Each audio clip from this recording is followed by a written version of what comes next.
Perfect. Well, let's go ahead and get started. My name is Juan. I'm the executive director here at Heart to Heart. I appreciate everyone who's on the call right now, who's taking the time out of their Saturday during these, I would say, interesting times, to say the least. And we have a quick agenda for you this morning.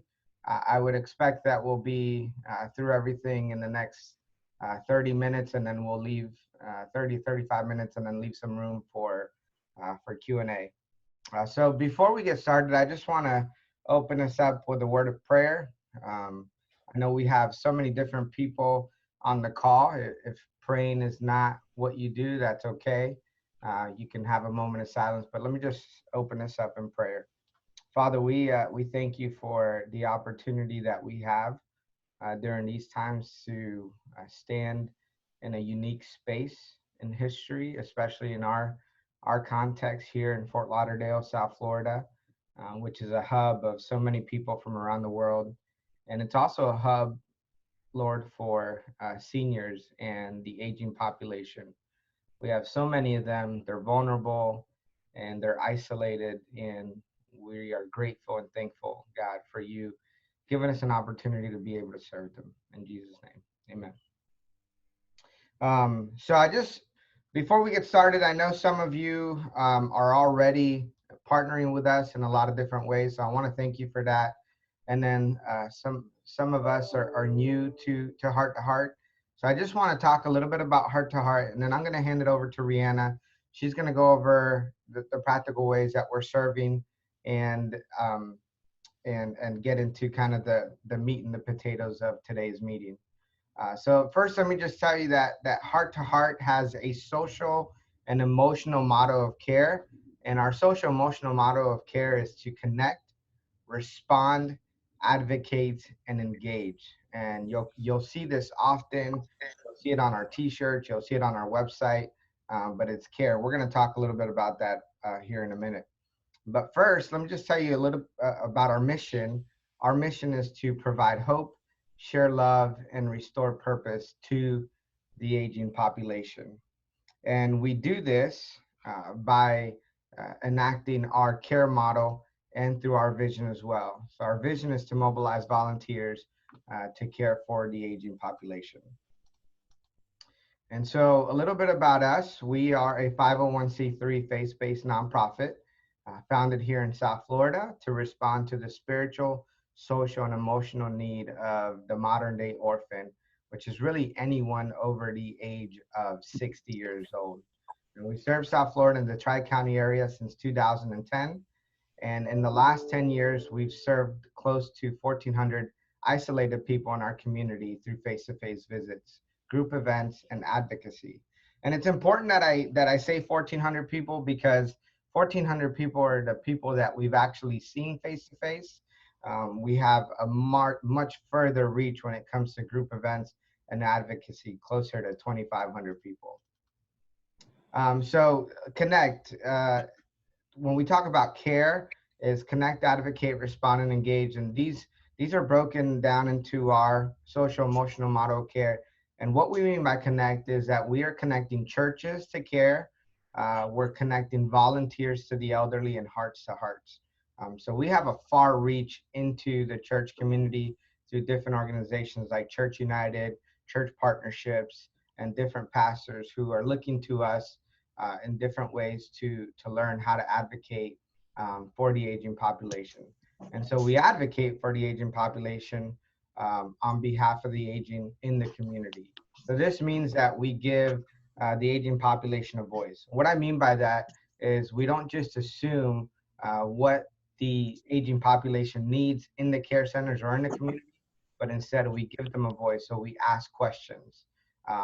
Like just recently, we changed our mission statement to reflect the word aging or elderly instead of senior. So we have asked a lot of people in our care centers if they were okay with the word senior, and some of them did not like that word. So that was one way of just a simple example of advocacy. We respond to the needs of people, to the spiritual, social, and emotional support needs of residents in care centers. and we engage with volunteers into building relationships with the community. So we do have what we call Blue Heart to Heart partners, and these are other businesses, churches, and foundations in the community who are partnering with Heart to Heart to provide dignity in aging. So the reason why it's important to mention that is because the biggest issue that we find amongst the aging population is that they have a hard time being able to have any type of social interaction. 60% of the people that are in care centers will not receive a visit ever again from a family member for multiple reasons. And so businesses in the communities have partnered with us to help us mobilize through transportation, which is the largest need, and isolation. So we focus mostly on isolation. We do what we do because the aging population of South Florida is isolated, and Americans is the fastest growing the elderly Americans are the fastest growing population. So just to kind of give you an example, and I posted a video earlier this week that talked about that, there are 1.9 million people in Broward County, 430,000 of them, which is about 22.5 of that population, percent of that population, is over the age of 65. And in the next 10 to 20 years, there will be more older Americans in the country than there will be children in the country. So this is what they're calling the silver tsunami. We can make that report available to you. We've actually put that link in various places on our website and Instagram. And it's something interesting to understand because in the next 10 or 20 years, this vulnerable population will become more vulnerable, and it's really going to change the way that we serve our community. So we do what we do through the care system, but we really do it through what we call our 3 C's. This is kind of our pillar business model, and we do it through church engagement. And you'll notice that the care model is embedded into our 3 C's. We connect volunteers to centers by engaging local churches in the community. Culture creation and education. Some people understand that there's a culture of caring and advocating for aging Americans, and some just don't know that it's such a need, so we're also creating that culture. And then community involvement. We respond to the voices of yesterday by providing dignity in aging. So that's just a little bit about us. I want to talk for a minute. Let me just stop sharing the screen here. All right. So I just want to talk for a quick minute about 2 things. So one, something very exciting that happened yesterday or over the last week that we've been working on, and 2 is what we call the mobile serve app. So if you have a phone right now or throughout the presentation, please go to your Android or your iPhone, Google Play Store or iOS. I don't even know what app. I have an iPhone. What does Apple call it? What do we call it? The App Store. There you go. The App Store. So go to the App Store and download Mobile Serve. And I'm going to tell you why here in a minute. Mobile Serve is how we log your volunteer hours in our system. And this is extremely important because what we do with those hours is we monetize those hours and turn them into tangible dollars. And what I mean by that is that we function as a nonprofit, so we survive off of grants, private giving, and foundational giving. Okay, and so what happens here is that as you log your hours into the Mobile Serve app, we're able to monetize those hours for when we are applying for grants. And without those hours, grant writing or grant receiving becomes a lot more difficult. So please download that app now or through the presentation, and then Rihanna's going to talk a little bit more about what to do there. The second exciting thing that I want to tell you about, and you might even, I don't want to speak too soon, but NBC6 has reached out to us and they want to cover the story this week, but we partnered with Church United, which is a branch of National Christian Foundation. And we said, called a few centers and we asked, what is the best way that we can serve you right now through this times of isolation? So we know that elderly people are isolated already. How can we serve them even more through this time? And what they said was that it would be great if people had the ability to be able to see their families or to even see us, the H2H volunteers. And we said, great. So we basically need to buy a whole bunch of tablets and allow people to see us through FaceTime. So Eddie Copeland and I, the executive director from Church United, went out to Best Buy yesterday. We bought 20 tablets. Calvary Chapel gave us the seed money to be able to do that. We're grateful for that. And we are in the process of loading those tablets up with Skype and Zoom. And then in the beginning of next week, we will deliver those tablets to the different care centers so that you guys can Zoom or Skype with some of the elderly now that we can't go into the centers. So that's very exciting. NBC6 might pick up that story in the week. They want to. That's what they told us. And so I'm going to go ahead and now pass it over to Rihanna, who's our community relations director, and she's going to take over the rest of the presentation. Thank you so much. Hi guys, I hope you all are doing well. Thanks for joining us. So I'm gonna try to share my screen, but I think it's Rich. Can you stop sharing your screen? Sorry, I've never done Zoom. Thank you guys for doing it. Thanks so much. No problem. Did I stop? What are you doing? I've just listened. I'm so glad you guys are doing this. I so needed to be interacting with people, and this is awesome. I'm so glad you kept with the well, did I stop it? Yeah, no, I just stopped it. So now that you're talking, let me just introduce you, Rich. Rich is the president of the Hollywood Lions Club, and yeah, exactly. We are partnering with the Hollywood Lions Club for something that they're calling Adopt a Senior. And we're working closely with his group there to reach out through this time and afterwards. So thank you, Rich, for being here. Yeah, thank you. Yeah, thanks everyone for being here. I mean, it means a lot. We're just trying to do our part, and I think the most important part about this is just being proactive. So anyways, let me introduce myself. I'm Rihanna. I'm the community relations director. And many of you may know me or not. So here's a face for the name, okay? So let's talk a little bit about how we can be proactive for the community. Any of you who are on this call is because you signed up to be part of the Volunteer Strategic Response Team, as you see. And we're so appreciative, and thank you so much for doing that. So yes, during this time, what are we doing? We're all looking for practical ways to help our surrounding community. There was a quote I heard this past week when Juan was talking to, I think it was Paul Applegate on the video that they made, and it was the Mother Teresa quote, and it says, not all of us can do great things, but we can do small things with great love. And I think it's an opportunity for us, just people being a part of a church or not, or just wanting to love on people, to do small things with great love. So thank you for being here. I'm gonna go to the next screen. All right. So what are we doing here? We're talking about, oh, there we go. We're talking about care centers, churches, and volunteers, how you can be involved in these three portions of basically what we deal with here at Heart to Heart. So let's start with care centers. I have been on the phone with a lot of care centers in the area, a little further away from us.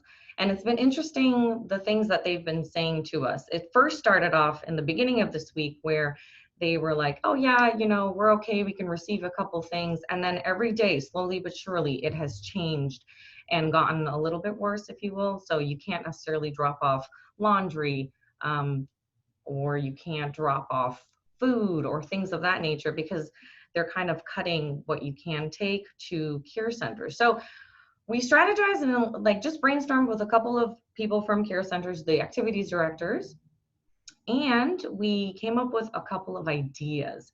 And this is how really you can get involved and help. So let's go down this list. The first thing, making calls. Now, making calls can be a little funny because if you already are in a care center, I'm assuming some of you are. Naturally, maybe you go see a person in a care center, and that's great. That's a great opportunity if the care center allows and you have their direct line, or you have maybe their cell phone number and they're okay with you calling, that you're able to make calls to them. But if you're not necessarily involved in that way, making calls is such a great way to make and form and build a relationship with an aging or elderly person in a resident home. So I have a care center called Manor Oaks, and you may or may not know about it. They are, the activities director, rather, she said that there's about 20 people who like to talk, who would love to have conversations and calls with people. So I'm going to distribute the name. It's a first name and room number. If you are interested in making calls to people, please let me know. I will get this information to you. And I would ask that you guys be as consistent as possible making calls to people. So that's one great way to reach them, to keep them from being isolated. So think of that. Creating cards. I have had a lot of people wanting to create cards and make notes, and I think that's a great idea. So there's a couple of ways of doing this. You can physically make a card, because some care centers are accepting cards. We just have to drop it off. And if you are interested in doing that, I think it would be a great activity to do with your kids if you have kids. So a way to get them involved. Writing letters to the resident and staff also is a great way. We need to reach out also to the staff members, because they are there all the time and they're doing a lot of work. It's a lot of times just one or two people rotating between maybe 15 to 30 people, and it tends to be draining. So think of, if you feel you have the ability to encourage others with words, I would recommend you definitely writing a note. And the point is as you're doing all these things, there are places that I have lists of that we can take it to. So it's not just going to fall to the wayside. It will get to a place, okay?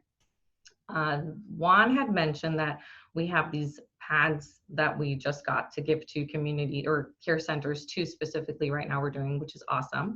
But on our own, we have our phones, right? So if you have the ability to Skype or Zoom or FaceTime on your phone, great. Now, there is very few care centers who maybe are able to do this, only just because they lack the technology or they lack the people to help others get on the devices, right?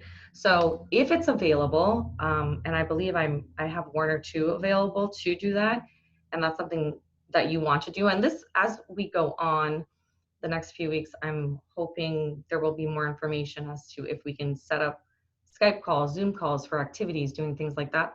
That's an opportunity there as well for us. So that's another thing. The other one is stuffing Easter eggs. Okay, this just came up yesterday. Easter is going to come up pretty quickly, and a lot of people are not going to be attending churches, doing activities, because we're all inside, right? So stuffing Easter eggs, if you are able, I have a care center, it's called Lenox on the Lake. The activity director there, her name is Allison. She wants to do an Easter egg hunt. She had said this prior to, so I thought, well, hey, this will be a great opportunity. I called, she said, it's great. Let's stuff some eggs. And if you want to do that, please let me know. I will connect you to her. And of course, I'll be involved in that. Or if you want to give it to me and I can drop it off, whatever it is, if you want to do that, please let me know. Another idea is making goodie bags. That also came from Lenox, but they're willing to accept like candies or chocolates and what have you. So we're going to talk about churches now. So the idea here with churches, you know, maybe not all of you are connected to a home church.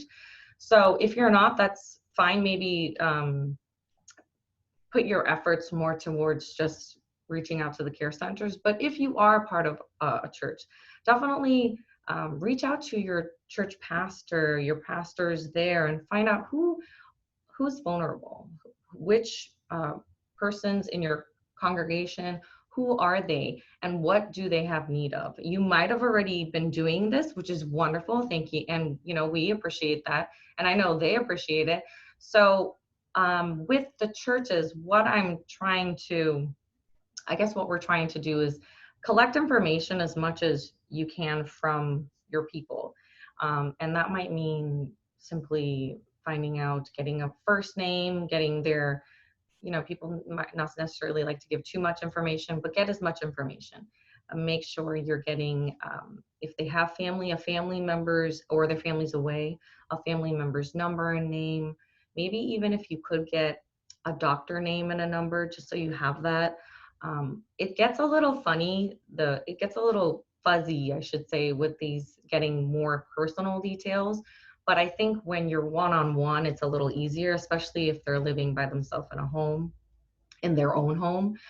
You can gather more information that way from them to help them. So we're talking about possibly finding out where they get their medications if they don't have the delivery service, because many places do, but we don't know what's going on with that. So if you could find, as kind of glean as much information as you can from those in your circle, in your church community, do so. I put down here meals and meds. I don't know if it's possible, but if you are willing or able to, and the other person will accept a hot meal, accept you going to the pharmacy, picking up their meds, dropping it off, then by all means, do what you can, as long as you feel comfortable and they feel comfortable. So don't push it if you're not feeling that. So we're going to let me just, yeah. So I think that it's a good opportunity to say a few things. Yes. So this is, it's interesting because, you'll hear Rihanna and I say that we're not sure yet. And the reason why that is so just to give you guys some peace of mind in regards to that, I guess. Yesterday I spoke to a center, and the way they told us was everything in the centers is changing daily. Right. So one day they're getting medicine delivered. The next day that pharmacies no longer do that. One day they're getting food this way. The next day they're having to change that. One day they're doing things one way. So things are changing daily. As you guys know, that's just kind of the feel right now. So we are getting information daily, and we'll update you as much as we can through the information that we get. With that being said, I just want to stop for a quick second and see if anyone has any comments or questions thus far. I wanted to mention that I think that in the church situation, that churches, these senior adults do not necessarily utilize social media and technology the same way everybody else does. It doesn't mean that they don't use it, but I feel like I created a template letter for my church to share, and it's long, but it's a list of information that seniors can pop on their refrigerator or whatever, so that they actually have something written and it was mailed to their home. I'm actually concerned that our government has not mailed anything to any of our homes about this particular situation. So I really do feel like we need to actually acknowledge the fact that technology and all that stuff is not something that they're tuned into. I spoke to a senior adult from my church this week, and she was telling me she's out shopping for other senior adults when she didn't realize that all these stores have actual senior shopping hours. And she's like, well, where did you learn about that? And so she just didn't have any clue. Yeah, that's good. We appreciate you telling us about that. And we've been working. I just spoke to someone from my church this week, and she actually, I was telling her, we're not going to have church on Sunday, but we're going to have church online. So not physically. And she was really surprised to hear that. 74 years old. She told me she knows how to answer people on Facebook, but she did not know how to get onto the Facebook to be able to view. So that's one of the many things that we're working on, is trying to get that information. But I think mailing something out is a great idea. So thank you. I'm going to let Rihanna keep with her presentation. If you have a specific question, feel free to write it in the group chat to everyone. And then what we'll do is we'll leave some time at the end, or we'll just tackle the questions as they come. All right. Okay, guys, I'm almost finished here. I just wanted to touch base with volunteers. So again, I just want to thank whoever is volunteering. I want to thank you guys. And thanks for taking the time to be here and do this. What's important about you guys is that you need to take care of yourself first. And I think, loving your neighbor as yourself in that scripture, everything that you do, filter it through that verse.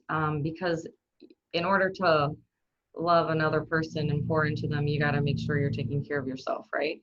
So just be mindful. It's just a reminder for whoever you guys who are volunteering, and maybe your friends or other people might be volunteering, that you can mention to them as well. You still have to take time to know what's happening with you, and are you feeling good? Do you have a sniffle? Are you starting to feel like we're worn down? If so, take a step back and rest for yourself. So I wanted to mention that, because sometimes in volunteering we want to do a little bit more and really get out there and do it, but we have to just take a step back sometimes and do that. So it's just a little insert for you volunteers, that you are doing so much. So just kind of be mindful of yourself, a little bit of self-love and self-care too. So, which is important. And lastly, I just wanted to show this screen. So Juan was talking about mobile serve earlier and the purpose of, mobile serve. And it's important because we want to make sure during this time for sure that we're logging hours and seeing kind of what we're doing and how that will affect us for the future. So it's helpful to us, like he was saying. So definitely, this is what the screen looks like, and I'm gonna find it. I'll have to, so when you log on to this link here and you click it, and I'll leave all this information. I'll send you guys individual links if you haven't signed up for MobileServe already. I can send you invites through the MobileServe app, so don't worry about it. But this is kind of what it looks like. You would sign on and then log your hours. So I just wanted to touch on that. And that's it. Oh, also, thanks for joining us. But also, if you want to be anything that you're doing, share what you're doing. And if you are able to go onto social media and share what you're doing and tag us on Facebook or Instagram, you see here, Facebook, Instagram, this is the handle on Instagram. Tag us, let us know so we can share it. I think the more we share, the more people will see and also be encouraged to want to get involved, to do their part as best they can. So I just wanted to just mention that. So thanks so much for joining us. We're going to leave this open for questions now. So it looks like we have one question from Angeline. Angeline says, are there any extra steps that we can do to keep the elderly safe? Absolutely, Angeline. Thank you so much. That's a great question. So something that you can do to keep the elderly safe. So there's two criteria for the elderly. There's the elderly that are in the nursing homes, long-term care centers, or what we would call an institution or a care center. Those residents, they are on complete lockdown. Nobody is allowed in or out. As a matter of fact, even talking to NBC6 and some of the centers, they said, hey, we'd love to do that, but just tell NBC6 that they cannot come inside, right? So that's how much on lockdown they are. But talking about the elderly in your community, if you know of people, again, like we were saying earlier, someone in your church or even someone in your neighborhood, the best thing to do is to keep them safe by remember, they're more vulnerable than we are. So sometimes we feel like we're helping them because we go over there and we do something for them. But anytime that we're in their space, we're actually making them more vulnerable to the virus. So with that being said, I love what Lee said earlier about you can either write them something or you can call them and tell them and give them instructions that way instead of actually doing something for them, or you can drop something off at their door and let them pick it up. Right. Carly, what is the specific process for setting up the Zoom calls? I do them for work. I don't know how I'd be contacting at which time. Carly, that's perfect. So this week, so I'm in the process of, so just so you guys know, this is a pilot program. We've purchased 20 tablets. We have a meeting with Apple on Tuesday. We hope to scale this in a much larger capacity. But for now, what we've done is that I'm actually in the process of going through the tablets. I've done 3 out of the 20. They take a while, but we're loading them with Skype or with Zoom. We've noticed that Skype, for the sake of what we're doing here, is a lot more user friendly. So I know a lot of us who are just in the business, we use Zoom a lot. So we've already set up a Skype account and preloaded it on the tablet and locked the tablet down so that when they open the tablet, really the only thing they have is Skype and the ability to play games, because they love playing, adults, elderly people love to play bingo and things like that. So we've locked the tablets down, and then we would then give you a list and give you that specific username, which the one I just did today is H2H Manor Oaks. And then you could Skype in at a specific time, but we're going to work on getting you that schedule. So Carly, if you think that that's something good for you to do, just let Rihanna know, and she'll put you on the Skype list, right? So that'll be great. And then we can get that schedule over to you, and you could tell us when you're available. My wife, Stephanie, is asking, what are some conversation points or activities we can do during our call with a senior? Yeah, that's such a great question. So we do have kind of like a one-page printout that talks about that. But just think about some of our elderly folks have been around for so many years. I mean, we're talking 70, 80. They've lived through the civil rights movement. They've lived through World War II. We have Vietnam vets. And so usually in all my years of talking to elderly people, I just love to ask them questions like, tell me what it was like to grow up in the 50s. So I've seen pictures, but what was that like? Or, where did you grow up? Where are you from? What do you like to do? And really just 2 or 3 questions can really turn into a half an hour conversation. Exactly. Because once they get going, they really get going. We do provide added training if you are working with someone who has dementia or Alzheimer's, because those conversations can kind of take a different form altogether.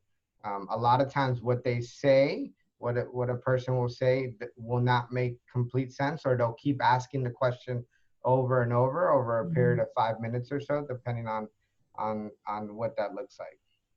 How does the senior access your tablets? Yeah, Anthony, I'm not sure if you were here earlier, but we've purchased the tablets thanks to Church United and Calvary Chapel, and so we're delivering the tablets. And the activities directors in the centers are they're the ones that are responsible for taking the tablet to different rooms at different times of the day, and they'll help them get on the Skype call and be there with them through the call. So does that answer your question, Anthony?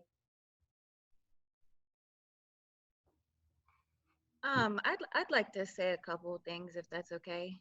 Can you hear me? Yeah, let me just ask Anthony if that answered his question. Anthony, are you still there? Did that answer your question? Yes. Okay, you wrote it. Okay, go ahead, Angeline. Okay, I just wanted to thanks for inviting me to the meeting. We're talking about strategic of planning for all of this craziness going on, and I know how important it is to keep in contact and not isolated, and really make them feel like not as isolated as they really are, especially now. But I had a couple ideas of things that we could do. For example, I found that, well, there's a shortages of face masks in these facilities and things, and I found a way to create very cheaply disposable face masks. So since they're not accessible, because if the people that are in the facilities get sick, obviously it transfers. So they need the protective Yeah. gear, and there's a shortage of them. And I don't know how exactly to upload the link to what I found, but it's cheap. It's like coffee filters and paper clips and this whole thing. So I thought, there's that. And then also, I know we had talked before about the getting food and supplies to the elderly who are isolated in homes or isolated in nursing homes. And I heard the story of the elderly. There was a old woman in the parking lot, and she looked really scared, and somebody walked up to her, and she was afraid to even roll down her window for fear of going into the grocery store or even like come in contact. There's a serious fear of getting out of their car and going through this process. And I know they have senior hour, but just as an added thing, I thought maybe like some sort of volunteer system outside of the grocery stores, maybe even asking the people already going in to add to their list to buy for these people, so they don't even have to get out of their car, where they pay a little and they somebody will shop for them. Yeah, that's good. Also, you talked about sending out like some way to find where these people are. And I thought maybe if we contacted the individual like towns, like I'm in Hillsborough, so Hillsborough has like its own little town set up. They have their own police department, but they send out little information on the towns, and each town does. So if we sent out like little cards, which is very inexpensive, with maybe a number or a website to where these people could say, yes, I live alone, I need help with this or that, just like a form of reference. I know the church is a great idea in order to find these people. I'm just saying, like, for another avenue maybe. Yeah. Yeah. So Yeah, Angeline, thank you so much. Those are all great ideas, and one of the things that I've noticed throughout this is that I've gotten tons of phone calls from people giving me different ideas, and really they're all amazing ideas. And just because the way my mind functions, I just want to do them all, But what I've been telling people is that if you have a really good idea, do it on behalf of, for the sake of just love and community, right? So like I think anything that you could do in your neighborhood's amazing. One of the things that my wife's been doing this week, kind of unprompted, is she goes onto the Nextdoor app and she'll put information on there. Like she puts links for Heart to Heart on there. And so anything you can do to get the word out, or if you feel that going to a store during those hours and helping, that's a great thing. It's very possible that within the next few days or in the next couple of weeks, we might just be on complete lockdown. So the ideas that we've come up with are, what can we do from home? But in the interim, if that moment comes or doesn't come, every idea is feasible, and it's really a great idea. A couple of things to keep in mind is that anyone who's over the age of 65 or considered a senior citizen or lives in an institution, there's a lot of HIPAA and privacy laws around them. So we obviously can't ask for names or lists of people. So just kind of keep those things in mind as well. So a few questions here. Rich, you brought flowers to your mom's nursing homes. That's great. That's great that they took them. And that's a really good idea. I love that. How are you getting people who are accessing seniors to protect them? Yes.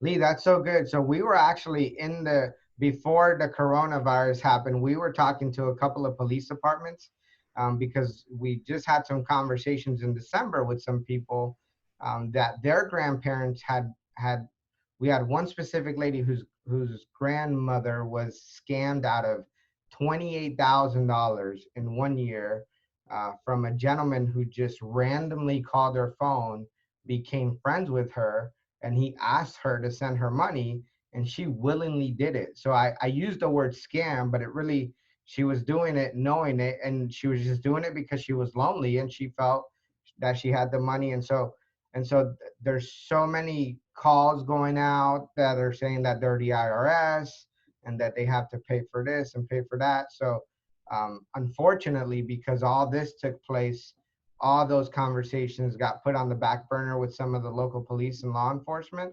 But those are great conversation topics. Stephanie asked a question about what can we talk about. That could be a great reminder when you're talking to someone on the phone. Just say, hey, remember, don't answer the door. Don't pick up the phone for anyone you don't know. And if they say they're the IRS doesn't make calls, things like that, right? All right, what else? Wait, just to add to that, sorry. Also, yeah, I heard that there was people coming around to people in their homes with like a doctor's getup, saying that they're screening for the virus.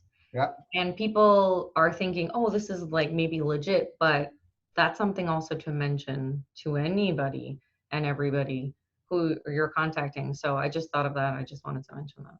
So yeah, and they're not, the government's not sending people out. So we actually have to physically go, Absolutely. So it looks like the questions are kind of minimizing and I don't see any new ones. So let me just close up with this. A couple of things. You can follow up with us with any other ideas or added questions on info@hearttoheartoutreach.org. And the 2 in the heart 2 is the actual number 2. Another way that you can continue to get involved with us, maybe you're on the call and you know someone who would really love to be involved, is send them over to our website, have them sign up also as a strategic volunteer. Or maybe you know someone who really doesn't have the kind of momentum that it would take to help the aging population, but they have resources, maybe financial resources. Also, this is a time in where we are still depending on donations. And so what we like to call people who just give $25 a month are advocates. You can go to our website and hit on donate, and then every month you can send us $25. That goes a long way. And then we also have people that are welcome to always give more. Another way you can partner with us is by praying for us. This is a very interesting time for all of us, and we just find ourselves standing in a very unique space. This conversation went from a month ago to someone asking me, what are you going to do now? You can't visit people. And I said, well, we're not going to stop doing what we do, because what we do is that we care for people. We love people, and we try to restore hope and purpose for the isolated seniors. So just because we can't be in front of them doesn't mean we're not going to stop doing what we do. So we're asking for prayer that God would give us wisdom and continuing to be able to reach out to people in the right way, and to be able to be mindful of how we interact with people and the care centers, right? And so those are the very simple things that you can do to continue to help and support us. With that being said, if there's no other questions or comments, we are going to end the call. We appreciate you guys so much. We couldn't do what we do if it wasn't for you beautiful people. And so we're just grateful and thankful for all of it. Thank you. And just quickly, if you have any interest in doing any of the activities, like the stuffing of the Easter eggs or the making the calls, I have all that information. So I'm going to just in the chat leave my email, and there's my direct number. Let me know, and I can get all that information to you and organize it. Okay. So yes, thanks guys. Thank you, everybody. Have a great Saturday.